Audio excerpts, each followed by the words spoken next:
જીલો શાકભાજીવાળો ચેનલના એક નવા વિડીયોમાં તમારું સ્વાગત છે। તો મિત્રો આજે ફરી એકવાર મહેસાણા જઉં છું, બરાબર। બહુ દિવસે જઉં છું, તો અઠવાડિયા પછી જઉં છું।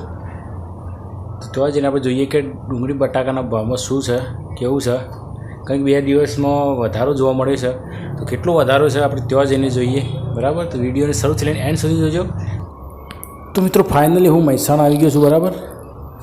અને જો આ બધા ડુંગળીના ભાવ બતાવું તો જો આ બધા નાસિક ડુંગળી પડી છે, બટાકા પડ્યા છે। આ જો 1 ખીચડીયા તો માલ અહીંયા મળી રહે। જો આ ડુંગળી નીચામાં નીચો શરૂઆતથી ભાવ છે આનો। આ ડુંગળી તો સારી છે, બરાબર। આ ડુંગળીનો ભાવ છે 12 રૂપિયા। પછી જો આ ડુંગળી છે એ 11, 12, 15 એવા ભાવ છે, બરાબર। આમ ડાબી સાઈડ જે લાસ્ટમાં પડી એ નાસિક છે। પછી જો આ બટાકાનો ભાવ છે 12 રૂપિયા, એની જોડે પડે 11 રૂપિયા, બરાબર। અને સાફ કરેલા હોય તો જો આ એક કટ્ટું તો મેં અત્યારે લઈ લીધું છે, બરાબર। હજુ બીજી લેવાની બાકી છે। જો આ નાની ડુંગળી છે ને સાઇઝમાં, તો પણ આ 12 રૂપિયા ભાવની છે। 12 રૂપિયાથી શરૂઆત જ થાય છે ભાવની। તો મિત્રો 12 રૂપિયાથી 17 રૂપિયા સુધીનો ડુંગળીનો બજાર છે, બરાબર। જે 15, 16, 17 છે નાસિકનો ભાવ છે।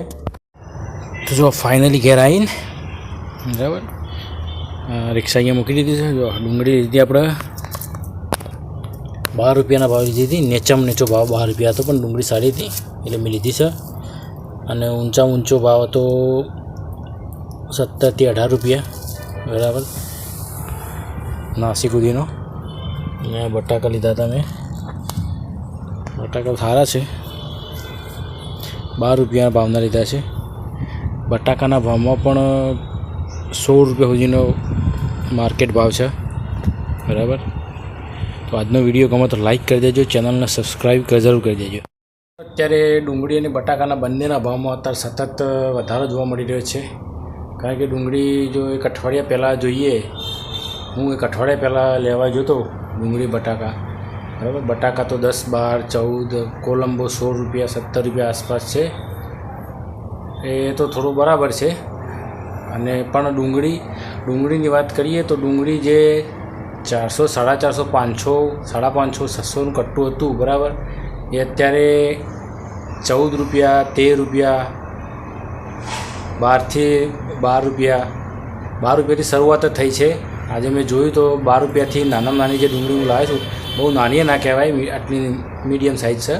12 રૂપિયાથી શરૂઆત થઈ છે, જે 17, 18 રૂપિયા સુધીનો આજનો મહેસાણા માર્કેટમાં ડુંગળીનો બજાર રહી છે, બરાબર। તો તમારે કોઈ પૂછપરછ હોય તો મને કમેન્ટ કરજો, હું તમને રિપ્લાય આપીશ।